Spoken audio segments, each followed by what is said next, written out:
The monarchy does not belong to a family. It belongs to the Zulu nation. I challenge you to find a former president of the ANC who thinks things only went wrong when he was no longer leader of the ANC. It may not be a genocide in law. That does not mean it is not a genocide. And women in the ANC need to rise to their rightful position to provide leadership on the basis of feminine wisdom.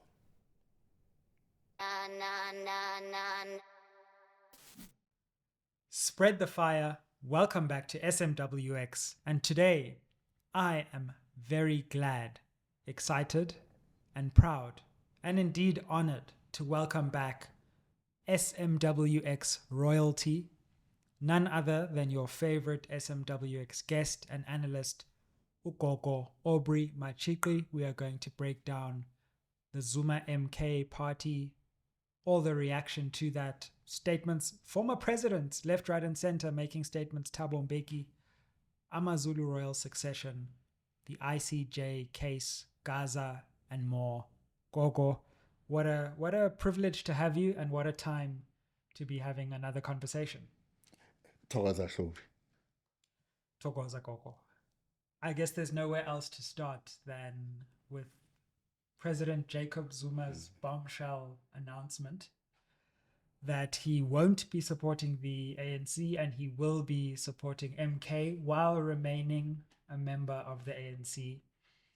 Help us make sense of all that has happened around former President Jacob Zuma and the MK Party. Well, to understand what's happening now and what he's likely to do and what is likely to happen to him in future, you have to go back to the period after June 2005. Remember that in June 2005, at the ANC's NGC, what happened is that the rebellion against Mbeki effectively was launched. You will also remember that on June 16, 2005, Mbeki was giving, or was supposed to give, a keynote address at Mbombela Stadium. And he was booed and heckled because he had just fired Jacob Zuma as the deputy president of the country, following the guilty verdict in the Shabir Sheikh case, as a result of which former President Mbeki decided to relieve him of his duties as deputy president of the country. Now, there are certain features of that rebellion that are not too dissimilar from what Zuma is doing today. First of all, what Zuma had to do to defeat Mbeki in the contest for the presidency of the ruling party was to step outside the disciplinary code and framework of the ANC by creating parallel structures to the formal structures of the ANC. So what we in the end referred to as the Zuma coalition was a conglomeration of political forces and entities and new structures that were created in his support that operated outside the formal processes and structures of the ANC, parallel to those formal structures and processes of the ANC. He is doing the same now. And the attempt he's making here is that of neutralizing the accusation that he is acting outside the formal structures of the ANC, is acting outside the disciplinary code of the ANC by saying, I am going to die an ANC member. In other words, I'm going to locate myself, I'm going to locate my campaign outside the structures, processes, and disciplinary code of the ANC, while claiming I am doing so as an ANC member, while claiming that I am doing it in order to save the ANC. Now, also what I found interesting is that many of those in the alliance who have come out against Jacob Zuma were his staunch supporters at the time. And of course, conveniently, they forget that they are the ones who gave us this moment. They are the ones who gave us Zuma's coalition against Thabo Mbeki. They are the ones who gave us Zuma's presidency of the ANC and Zuma's presidency of the country in 2009. Because the SACP and COSATU in particular make a strategic error by putting all their tactical and strategic eggs in this one basket, the Zuma basket. So what they don't do is to look at what is strategic. They decide that they are going to, first of all, erroneously declare that Zuma is a candidate of the left. And as I said at the time, if a physician examined Zuma, such a physician would not find a single left-wing bone in his body. Now, we have the wrong strategic choice on the part of COSATU and the SACP at the time, born out of the expedient imperative to remove Thabo Mbeki as president of the ANC and install in his place Jacob Zuma. And this is how we find ourselves here. One way of putting it is that the Polokwane chickens have come home to roost. And I wonder what you make of the strategy of Zuma's announcement, which I think hasn't been looked at in its full depth. As you say, this triple move of locating himself outside disciplinary processes while supporting a new party, but then wrong-footing everyone, because a lot of people thought, okay, he's now leaving the ANC, but then he decided, no, he said he's going to die in the ANC. So he's created this dilemma for the ANC where if they remove him fully from the ANC, then he becomes a martyr. But if they don't, then the ANC looks weak. Look at what he does. Look at how he positions himself. First of all, as I've already said, he positions himself as a savior. He is the Messiah who's going to save the ANC from Ramaphosa. Because what he does is to effectively say there's a need to distinguish between the authentic ANC, of which he is part and will die a member of, and the inauthentic ANC of Ramaphosa. So, to the extent that he can be accused of engaging in a series of actions and activities that are detrimental to the ANC, that is a lie, to the extent that his actions are not directed at the ANC. They're directed at Ramaphosa's ANC. And he does something else when he positions himself that way. He does what he did with Mbeki, actually. Remember, one of the reasons he becomes ANC president in 2007 is because he is not Mbeki. Nothing more strategic or tactical. Many support him because they hate Mbeki. So he succeeds in dislodging Mbeki because he is not Mbeki. And now what he is saying is that he is not Ramaphosa. And therefore goes further to insinuate, not very subtly, that the problem with the current president of the ANC is that he is a quisling and he's a former apartheid spy.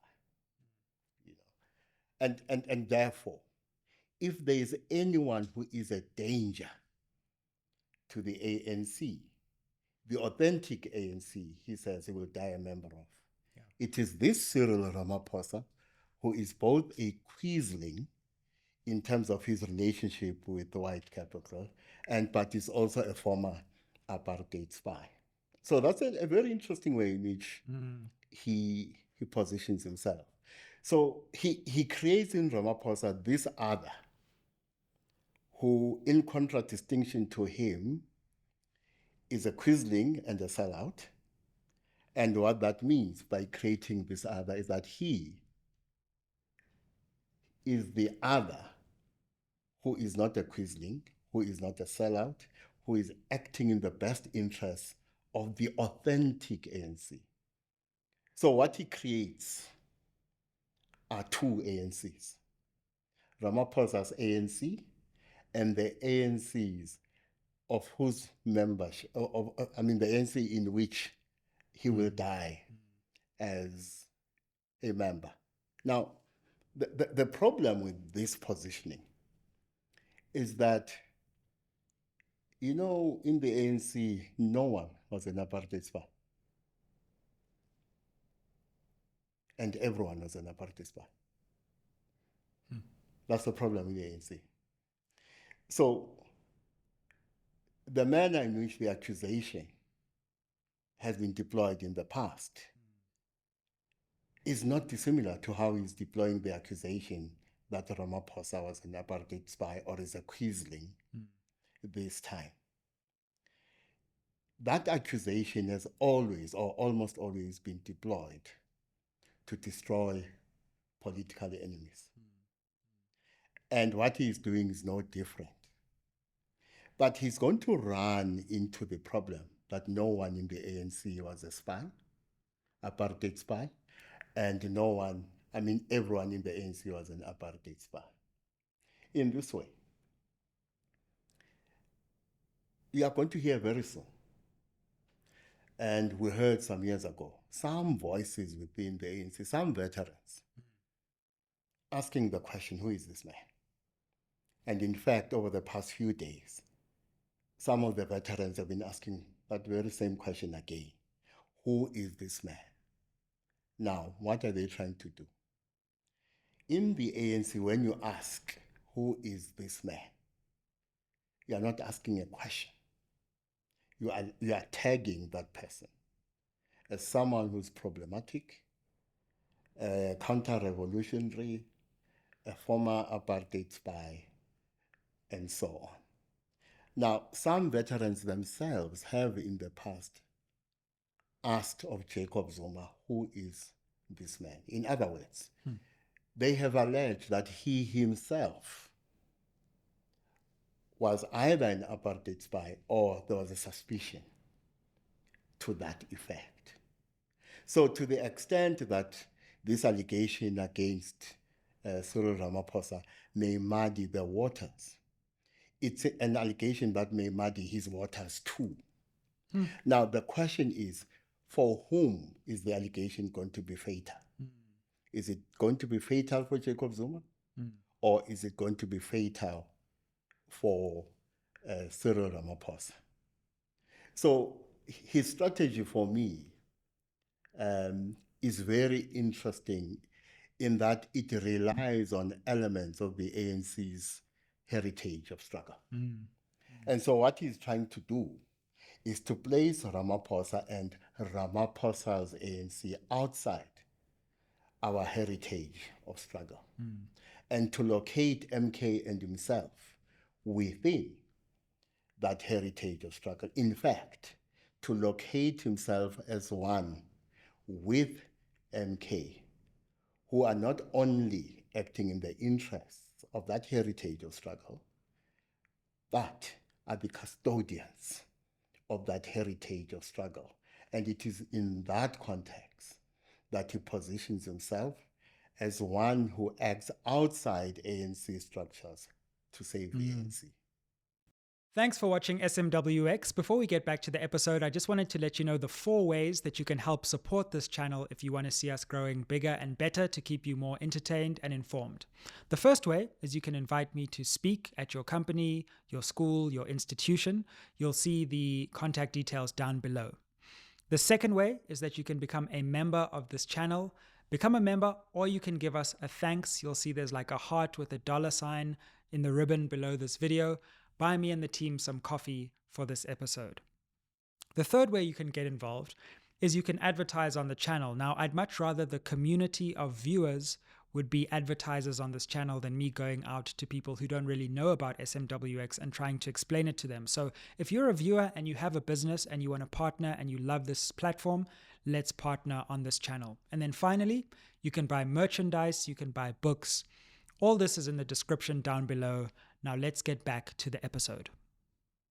What do you make of the name and the selection of the name and the symbolism of the name in order to send that exact message? Because it seems to me that through selecting that name, of course, which the ANC will contest and there'll be a battle, legal and political, around it, he's doing just that. He's saying that there was a period in history where a new body that was somewhat linked but somewhat delinked from the ANC had to be formed.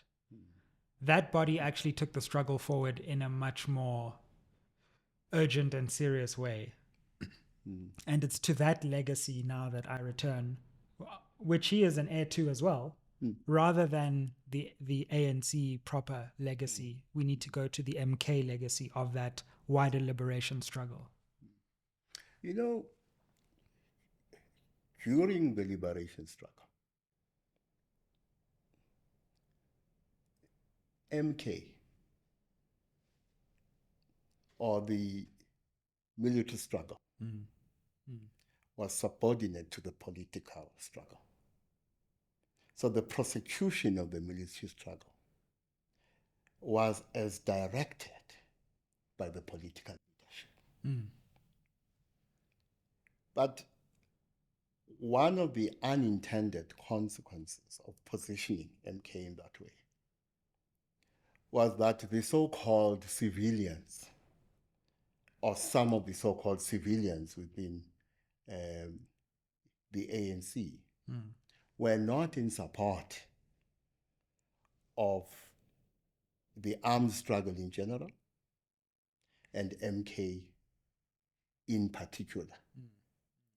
So the position of MK becomes secure because MK was also closely associated with the SACP. Right. And so what happens is that if you want to advance your position within the ANC, you had to find yourself either in MK or in the SACP, or both. And what then developed out of that is that to the extent that you were respected because you are a trained guerrilla, or you are a member of MK, or you are a member of both MK and the SACP. And you'll also remember that many, after 1990, after the unbanning of the ANC, forget that they are members of the SACP. It is something they do not foreground anymore, because there's no benefit anymore to being associated with the SACP. You will also remember just how inglorious the coming back of MK soldiers was after the unbanning.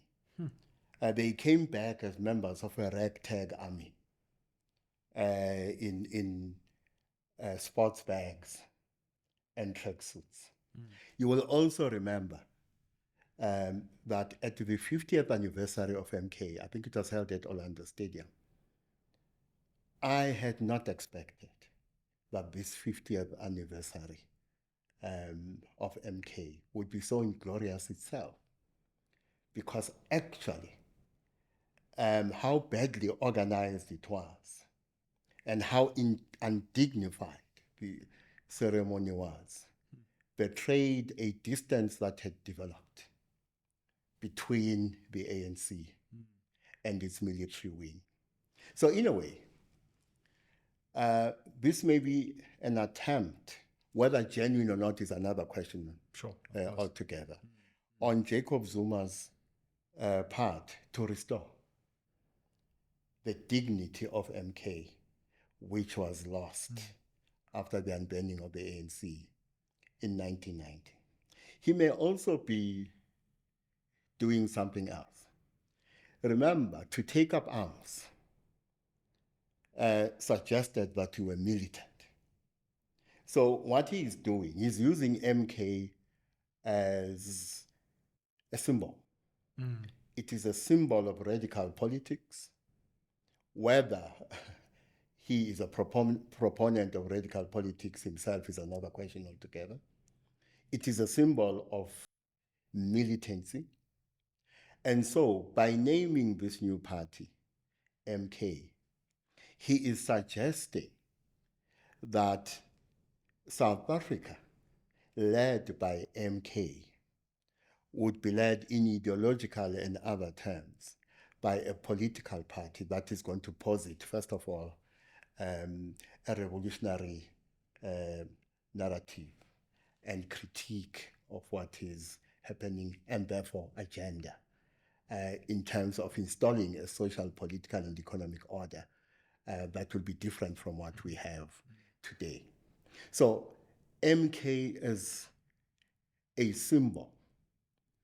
What it will lend to MK the party, as it lends credence to it, it is through the suggestion that what we have in the MK party is both a counter-hegemonic discourse, a counter-hegemonic agenda that will deliver to South Africa a counter-hegemonic reality, which counter-hegemonic reality will deliver a nirvana of prosperity in South Africa.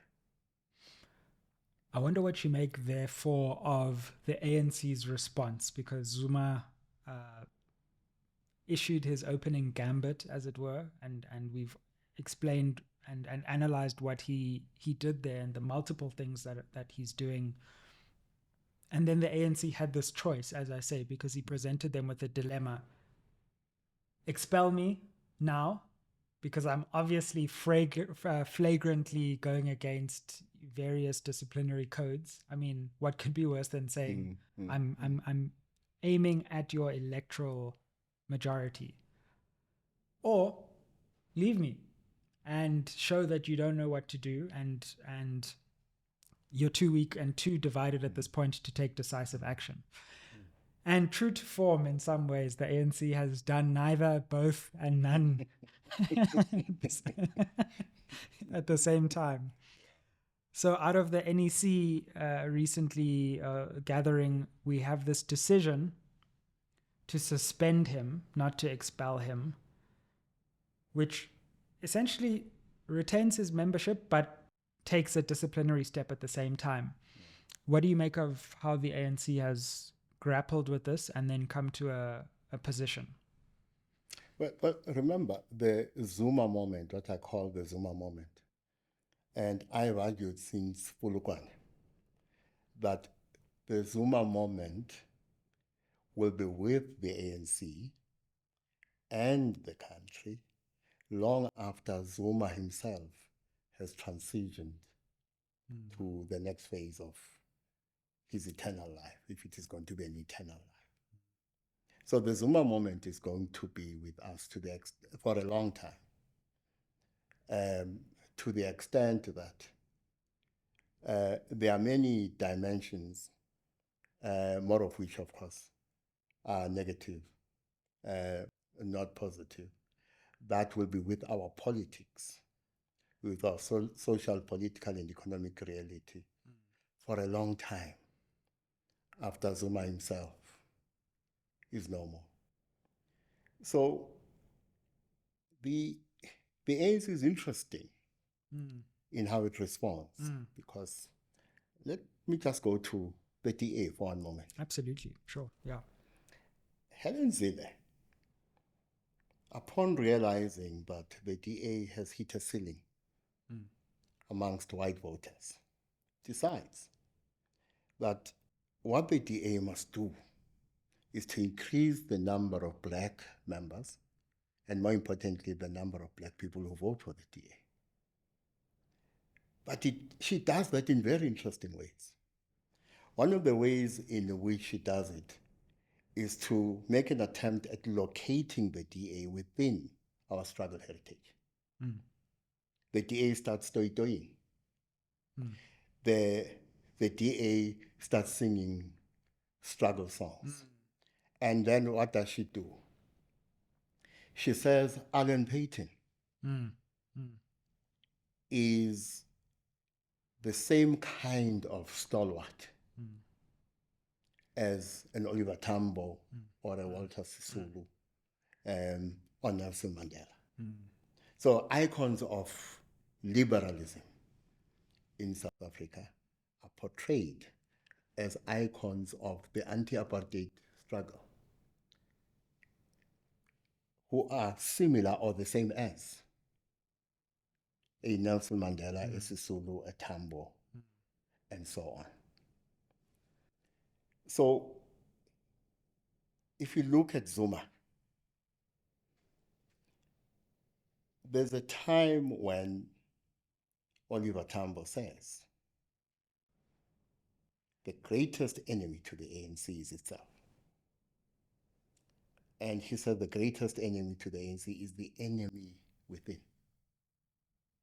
So when Zuma insinuates that Cyril Ramaphosa is a quisling, what he is saying is that Cyril Ramaphosa is the enemy within. The ANC in its response is telling us that actually the enemy within is Jacob Zuma. So there's a tussle between Jacob Zuma and those who support him on the one hand, and the ANC on the other, as to who constitutes the enemy within and therefore the greatest threat to the ANC. So it seems to me that for the past 6 weeks or so, Zuma has been one step ahead of the ruling party, because for too long during the 6 weeks, the ANC is at sixes and sevens. And one of the reasons it is at sixes and sevens is that one of the tendencies that have undermined the ANC is this thing of equating the ANC to its leader. It has happened under Zuma. It has happened under Nelson Mandela. It has happened under Thabo Mbeki. It is happening under Cyril Ramaphosa. And so once you start confusing the leader with the party, you're equating the party with the leader. Actually, we are not too far from thinking that the leader of the party is above the party. And therefore the imperative is to protect the leader. So what seems to have occupied the mind of too many in the ANC over the past 6 weeks, how do we protect our president? Not how do we protect the ANC? And have a discussion about how you can protect the president of the party and the party itself. And in a way, Jacob Zuma sets that trap for the ANC by insinuating that the ANC of Ramaphosa is led by Ramaphosa the sellout, forces them to prioritize protecting this individual leader, Cyril Ramaphosa, instead of looking at the broader imperative of how do you defend the ANC against this attack. So he sets that trap successfully. And by the way, I'm open to the possibility that the trap is accidental. It's not by design. But the trap does exist in any way, and the ANC falls into that trap and spends too much time focusing on how to protect Ramaphosa instead of focusing on how to protect the party. In the meantime, what has been happening? Zuma is gaining momentum. MK is gaining momentum in KZN. Now, we can quibble about how deep that momentum is. Yeah, sure.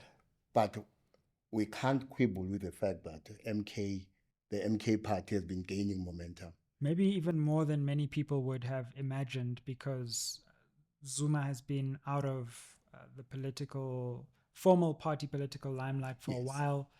There was a suggestion that his influence had waned, and so that momentum has been quite surprising, at least the extent of it, and the mobilization capacity that we've seen in these early weeks. You're right.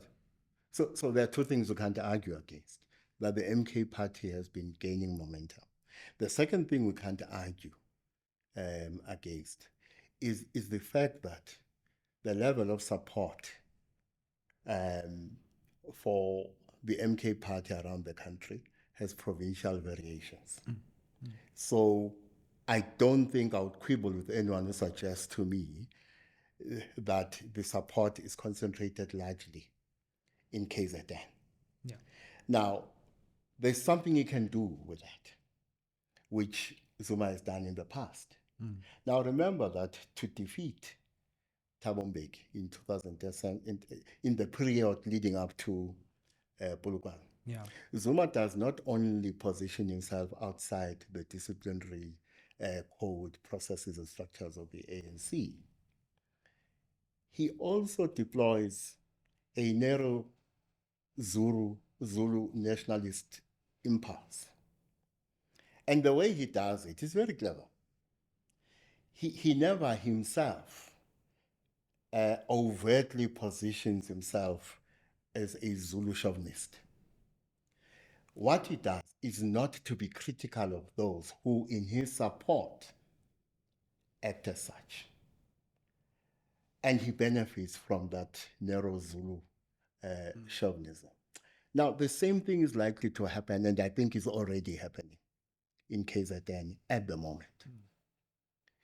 We are hearing voices in KZN of people who are quite strongly invoking a very narrow Zulu nationalist impulse, who, in my view, are positioning the MK party as umkhonto wesizwe samaZulu. I've not heard Jacob Zuma speaking against this tendency. I've heard one or two leaders of the MK party criticizing this tendency, because they can see that the very same Zulu nationalist impulse, which was relocated from the IFP to the ANC in 2009, and this is how the ANC takes KZN from the IFP. Spectacularly so, by the way. May now relocate to the MK party. Some don't care, that have no qualms about invoking a narrow Zulu nationalism, but others are sensitive to its implications, particularly for the kind of instability that may occur in KwaZulu-Natal. I'm sensitive to it for many reasons, starting with the fact that in 2006, I was invited with other political analysts to a discussion at the National Intelligence Agency about what was going on in the ANC in 2006 and the extent to which it constitutes a threat to national security. And when I left that meeting, the head of the political section says to me, "What do you make of KwaZulu-Natal?" And I say, "Well, you are the intelligence officer. You should tell me." And he says, "Humor me." And I say to him, my worry about KwaZulu-Natal is that we achieved peace without a disarmament process. And that gives me sleepless nights. Because the day may come when the arms hidden in different parts of the province may have to be accessed by some to achieve their political ends. So we must be sensitive to any attempt at mobilizing support for any party, in this case, the MK Party, on the basis of a very narrow Zulu nationalistic impulse. Because this impulse, in the context of a political party, the MK Party, may converge with impulses that have attached themselves to what is happening around the Zulu monarchy. Now, it is not by accident that the Zulu king has appointed a member of the IFP as traditional prime minister, because he understands the political implications of doing that, or the political implications of not doing it. Now, one of the struggles around the king has been a political struggle to control him. And it has been a struggle between the IFP and the ANC. And now, of course, once you add the MK Party, remember that Jacob Zuma is interesting today in another way. Prince Mangosuthu Buthelezi is no more. He has left a virtue. Right now, the most obvious successor in relation to the position in the province that Prince Mangosuthu Buthelezi occupied is Jacob Zuma. And therefore, if we look at Jacob Zuma in that way, and MK, using Jacob Zuma and what I've described as the position you may be able to occupy, the MK Party may mobilize across the political spectrum in KZN. Members of the IFP, some members of the IFP, some members of the ANC, remnants of the National Freedom Party, even some members of the DA may find this party attractive.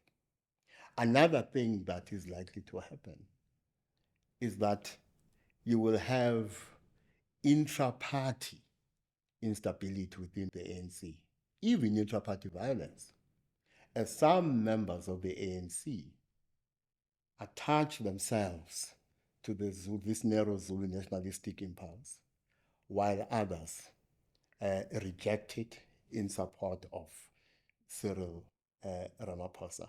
So even the way I look at Jacob Zuma in relation to the role he can play in KwaZulu-Natal is not uninteresting at all. It's really fascinating how you've linked the AmaZulu succession question to the deeper dynamics within the ANC and the political landscape more broadly. And I knew both stories, but the way you've linked the two together is just fascinating to me. And I wonder if we can look at the AmaZulu Royal succession in a bit more depth, since you've gone there as well. Because, of course, it also implicates Cyril Ramaphosa as the president, who is now responsible for ultimately recognizing, at least in terms of the eyes of the government and the constitution, the Zulu monarch.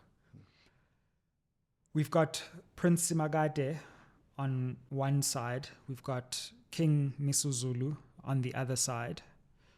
And then we've got President Ramaphosa recognizing formally via the eyes of the state, King Misuzulu. And then we've got the court saying, hold on, no, the right process wasn't followed. I remember you spoke about various storms that could converge. One of them was the storm within the ANC, one of them was the storm within the Zulu Royal House. And it seems like we've reached a new intensity of both of those storms.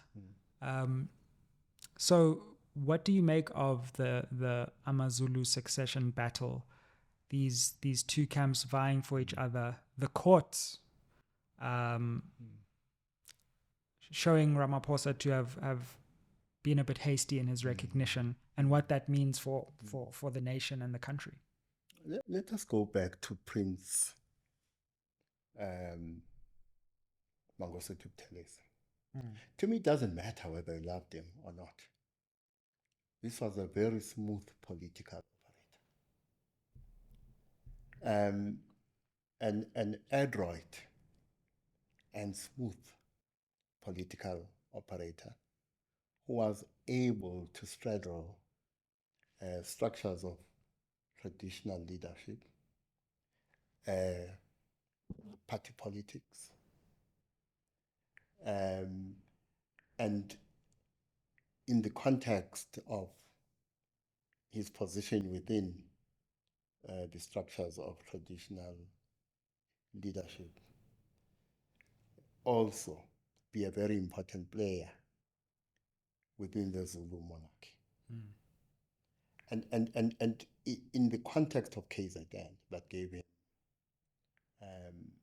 a lot of power. Now,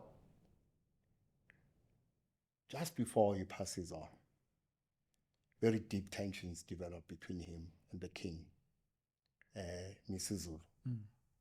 over the chairmanship of the Ingonyama Trust. And there's something he says. He says, if the king does not listen to me, I will not depose my affidavit, which affidavit would fortify his position as the legitimate and true heir to King Zwelithini. And he says, if I don't depose this affidavit, you will not be king. You will lose your position. That's what he says. Those are some of the last things Buthelezi says. And a few months later, what do we see? The court finds as it does. And so the crown right now is not resting securely on the head of the Zulu king. But other things have happened. Because of the duels between Prince Buthelezi and the king, amakhosi of the different clans that constitute the Zulu nation have been forced to take sides. Yeah. Many of amakhosi are not with the king. The king is isolated. Many of amakhosi were with the late Prince Mangosuthu Buthelezi.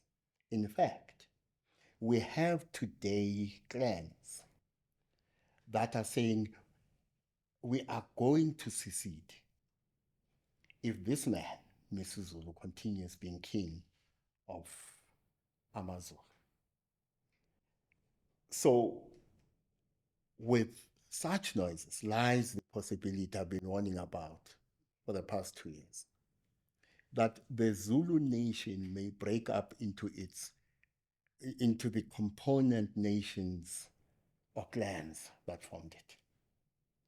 And the process of breaking up may not be peaceful. And that may converge with violence in the political arena. And the problem with that is that 2 provinces will be affected the most, KZN and Gauteng. Now, remember, for Gauteng, the economic implications are dire, and therefore for the country are dire, because Gauteng is isibaya of the nation, is the kraal where we keep our cattle, is the kraal where we keep our wealth. If the possibility of instability that I'm warning about becomes more than a possibility, then of course the kraal will burn with dire consequences for the economy, not only of the province, but of the country as a whole. Now, some clans are saying, I'm not saying we're going to secede, Some clans are talking about something similar to what we saw in European history with the Pope and the anti-Pope. Some clans are saying, no, if this man continues being king against our will, because we don't think he is fit to govern, he's fit to rule, or we don't think he's the rightful heir, we are prepared to have a situation where the Zulu nation splits into two. Part of the Zulu nation supporting King Misuzulu, and another part of the Zulu nation supporting another as their king. In effect, in this scenario, you end up with two kingdoms, with each kingdom having its own king, which is not unprecedented, by the way. We have Amakhakhaba and Amagaleka, each one having its own. We won't go into the history that gave us that, but the point I'm making is that it's not unprecedented. Absolutely. My fear is that that process may not be peaceful. So what the Zulu, I mean the royal family must remember is this. The monarchy does not belong to an individual. And so King Misuzulu and his brothers Magate must remember that. The monarchy, and therefore the Zulu monarchy, does not belong to any individual. Secondly, the monarchy does not belong to a family. It belongs to the Zulu nation. What a family in whom the monarchy resides currently does with it may determine whether the Zulu nation, the true owners of the monarchy, to determine whether they still want it to be the custodians of the monarchy. At the moment, this family is mismanaging the monarchy. And already within KZN, questions are being asked whether it is not time to relocate the monarchy to another family. Those questions are being asked. Now, those questions themselves portend a future for the Zulu nation that doesn't look good. But if they continue mismanaging the Zulu monarchy, destabilizing the Zulu nation, the next instability we're going to see is in the monarchy of Abengun. Now, remember, almost every nation in South Africa has a twist around the monarchy. Sure. Now, once the monarchy of the Zulus goes, Abengun will follow, and all other monarchies will follow. And actually, the monarchy in Southern Africa will collapse. It's a fascinating one to keep an eye on, Gogo, and it's so interesting how, because we've been having these conversations for nearly 5 years now. Yes, almost, yes. You know, we're developing an archive of conversations that trace back. An archive of controversy. Indeed. Yeah. And you've just added to that now in significant ways. I wanted to come back to one more question around all that we've been discussing before we move on to slightly different themes, because we've looked at MK, we've looked at former President Zuma, the ANC's response, how that goes over into questions of AmaZulu succession. The final thing on this wide constellation of questions is you started us off talking about how Zuma needs to be, this Zuma moment needs to be understood in relation to the Polokwane moment. And at the center of the Polokwane moment, in addition to former President Zuma, is former President Mbeki. Now, he has just come out swinging in ways that are very rare. for a former president to do. But hey, former presidents have just decided that Yes. they're leaving their armchairs. They're not sitting down. Yeah. Yes. Saying that the Zuma era was counter-revolutionary, saying that, as the SABC has reported, it was an era where institutions like SARS and ESCOM were captured. It really dented the image of the ANC. And so we have these wars of the former presidents going on in the background of this election. Clearly, the ANC was at pains to bring Mbeki to the front of whatever camera could be seen at the NEC gatherings and lekgotlas to show that this former president is still very much within this camp. To add one further layer of complexity, former President Mbeki himself, though, has also been very critical of President Ramaphosa. Exactly. So how do we read former President Mbeki's remarks and his increasingly interesting role in our politics? Well, former presidents, former leaders all over the world tend to worry a lot about their legacy, as if they're going to have control over how they are remembered. They have no control over how they will be remembered. In fact, there is a possibility they will be forgotten, because what they achieved is forgettable. But that's not what they think. Now,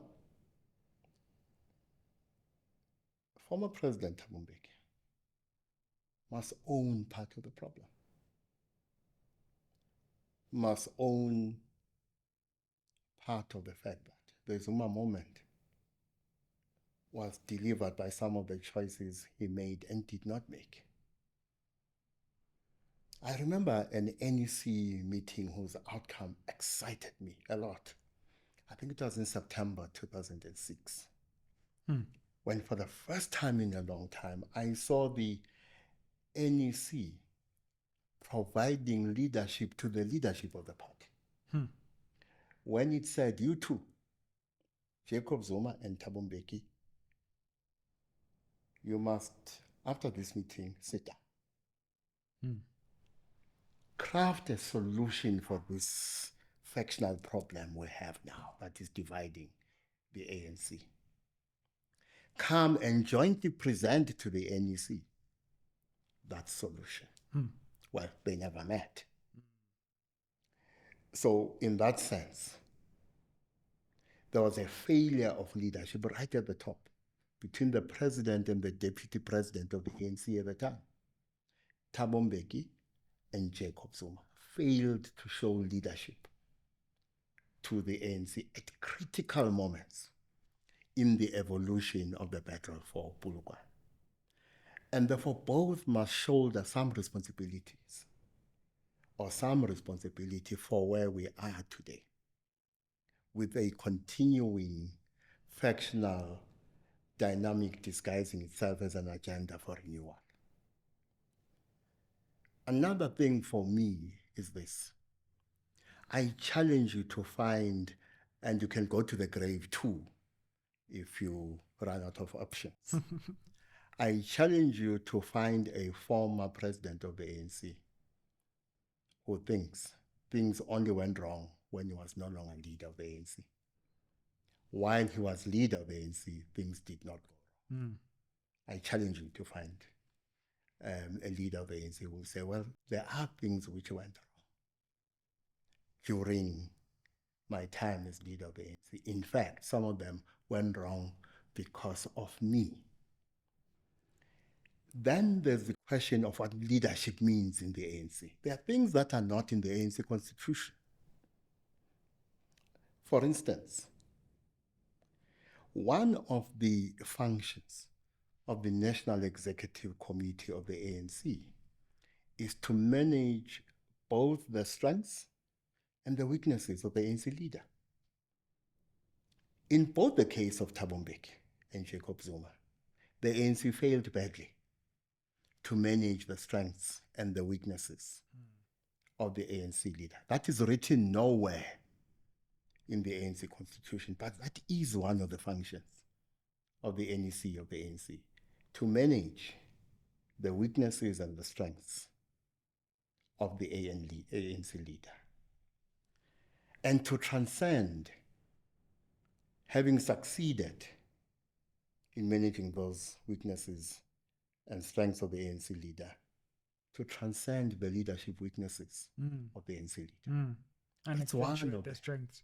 That's one of the tasks of the NEC, partly because of the quality of who is in the ANC.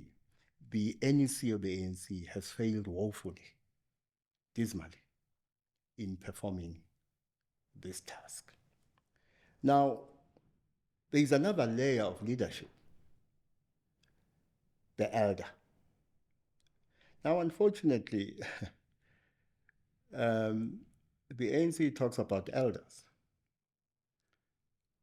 and somehow there's no connection between age and wisdom.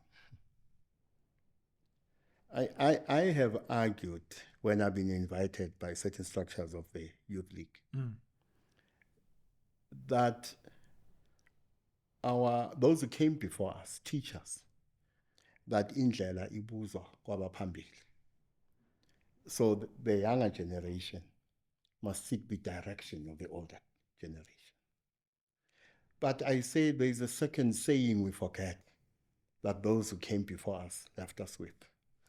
Ubudoda abukhulelwa. In other words, you do not have to be of a certain age to be a leader or to be a wise person. And I say, to the extent that there is a lack of wisdom in what I would call the eldership of the ANC, it is the second saying that is relevant today. Ubudoda abukhulelwa. It is the young people in the ANC who must give direction to the ANC, because the elders are failing. But ubudoda abukhulelwa has another meaning. It is not only men who can lead. And one of the things that is lacking in the ANC is feminine wisdom. And women in the ANC need to rise to their rightful position to provide leadership on the basis of feminine wisdom. The ANC lacks that. So the problem with the ANC, and in this respect, the ANC is a microcosm of the world as a whole. In the world as a whole, there are many people who are old, but there are no elders. In the same way, there are many people who are old in the ANC, but there are no elders. In some ways, it is reflected in what is said and done by former ANC leaders of a certain age. Gogo, one of the other strands of what we've been talking about, which connects directly to all that we've spoken about today, is, and let's look at the election now. We've done very well in 2024 to only come to the election relatively late in this conversation. You've made the case that the DA figured out a very long time ago that it doesn't need to govern as long as it can be the tail that wags the dog of at least a dominant faction within the ANC. But of late, now more than ever, there are voices that are rising to really propose this union, an unprecedented and historic union between the ANC and the DA. So we've seen the president of the Veterans League, Snugi Zigalala, saying, we really need to seriously consider this. We've seen I'm not sure whether he's still. Are you still a veteran if you've left the party and then rejoined the party? Continuous membership. Ah, right. So Msimang left the party Yeah. for 3 minutes. Yeah. We can't regard him as an elder anymore, Yeah, because for so- 3 minutes he was not in the ANC.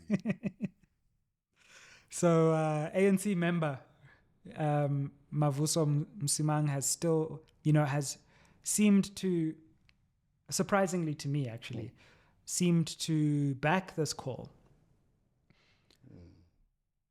Senior leaders in the DA, John Steenhuisen and Jordan Hill Lewis, have also said, if the Moonshot Pact multi-party charter doesn't work, the next best option. And in many ways, and I'll put this to you, you can disagree or agree, but some are saying actually the DA knows very well that the multi-party charter is not going to get 50%. And they are doing the big multi-party charter song and dance, but when it doesn't get to 50%, they're going to turn around and say, well, what do you want us to do? There's only one other option. We can't join with the EFF, enemy number one. So we have to join with the ANC. What do you make of these calls? And do you think this is a serious prospect in the future? Let me say one last thing about Jacob Zuma before we proceed to that. And I'm simply repeating what I've said in the past, what I've written in the past about Jacob Zuma, but this worry is back. Yeah. I have expressed the worry that Jacob Zuma suffers from what I call the Samson complex, as in Samson and Delilah. That in order to get what he wants, I think he is prepared to pull down the pillars of the temple with all of us underneath the temple. So that's another way in which I look at him. That contrary to what he wants us to believe, that he's acting in the interests of the ANC, in the interests of the poor, in the interests of the working class. My own suspicion has always been and continues to be that he has always acted and is now acting to primarily advance his own interests. Now, that does not mean, because Jacob Zuma is quite strategic as someone with foresight and takes the long view. I don't think Jacob Zuma has not painted a scenario in his mind in which he loses this battle. And that this battle ends with this political demise. I don't think he has not done that calculation as a possible scenario. But I think he will be satisfied if this political demise comes at the expense of the stability of the democratic project or the stability of the ANC. So that's the last thing I wanted to say. And I don't say this easily, because I do remember that prior to Polokwane, I was enemy number one of the Zuma coalition. Is that so? You've been enemy number one of so many. Yeah, all these factions. Yeah, I wonder if the Ramaphosa faction will re-welcome you into their ranks now, Gogo. Well, they have never invited me. So, the DA.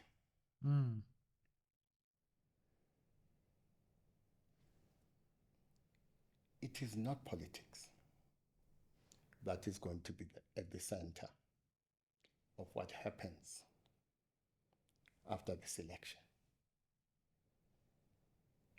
It is money. Capital. And today I don't want to call them white monopoly capital. Let's just call them capital. Maybe tomorrow I'll be in the mood to call them white monopoly capital. Capital is not disinterested in the outcome. Firstly, of battles within the ANC. Secondly, of battles within the DA. And in the outcome of the election itself. There's something else that has not always been understood about capital. Capital sometimes acts on the basis of contradictory impulses. Ideologically, capital would rather not have a party like the ANC in power.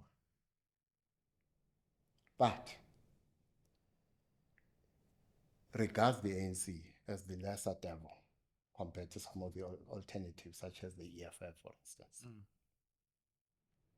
And so the next best prize to not having a party as the ANC, such as the ANC in power, is to have the ANC in power, but to have a stable ANC. Because an ANC with a strong electoral mandate delivers policy certainty and policy predictability. That's what capital wants. So prize number one, white minority rule continues by any means possible. But realistically, white minority rule is not in the offing. Second best thing, you accept the reality of an ANC that is the ruling party. But a weak ANC is a problem to capital because it compromises political certainty and policy certainty, particularly with regard to economic policy. Sure. So to the extent that capital continues to support the ANC, they do so because the dividend they want is policy certainty, particularly as it pertains to economic policy. But the ANC becomes so discredited that capital begins to realize that the ANC may lose power. But then the dilemma for capital is, if the ANC loses power, is there another party through which our economic interests can be advanced in the same way they've been advanced through the ANC? And so they opt for something else. We must invest in ensuring that the ANC ANC does not win an outright majority, and no other party wins an outright majority. In other words, you invest in a plethora of opposition parties that seemingly exist in opposition to the ANC. And thereby you split the ANC vote, or the black vote, to put it more crudely. You end up with a coalition arrangement at national level. And you hope, or you work towards ensuring that post-election coalition government is stable. And then the question you ask is, what will render it stable? Yeah. Firstly, it's configuration. And so, prize number one for capital is a coalition arrangement at the center of which lies the ANC and the DA. Yeah. Now, in that scenario, of course, the moonshot multi-party charter is a long shot. So the DA discards the moonshot multi-party charter in favor of a coalition arrangement with the ANC. And of course, they can have negotiations about who becomes the president of the country, for instance. And in that case, what capital will want is Ramaphosa. And then there will be negotiations about who becomes deputy president of the country. And then the next discussion is to lock this coalition arrangement into certain policy arrangements, particularly as it pertains to the economy. Yeah, sure. There is an understanding that in some ways the ANC and the DA are two sides of the same coin when it comes to economic policy. Capital can live with a situation where there are differences between the ANC and, let's say, the DA on foreign policy, because there will be. But will tolerate less differences between the DA and the ANC when it comes to economic policy. And the question then is, by what means will capital ensure that the DA and the ANC act jointly in their interests? In some ways, it would be the absolute apex of capital's control over government policy in the state, because you'd put the ANC, let's say, 45 and the DA somewhere around 20, or or even 15, and you have a 2/3 majority potentially. Actually, you have a 2/3 majority between the two. And once those two are able to unite, probably around a mission driven by, let's call them, economic elites, the media is sewn up, politics is sewn up, and the economy is sewn up. To your point, so today, former President Thabo Mbeki talks about counter-revolution. So Zuma chooses others of counter-revolution. Mbeki does the same revolution to Zuma. We must be open to the possibility that counter-revolution will come in the form of a DA-ANC coalition. So we must be open to that possibility. To your point about capital, I will say this.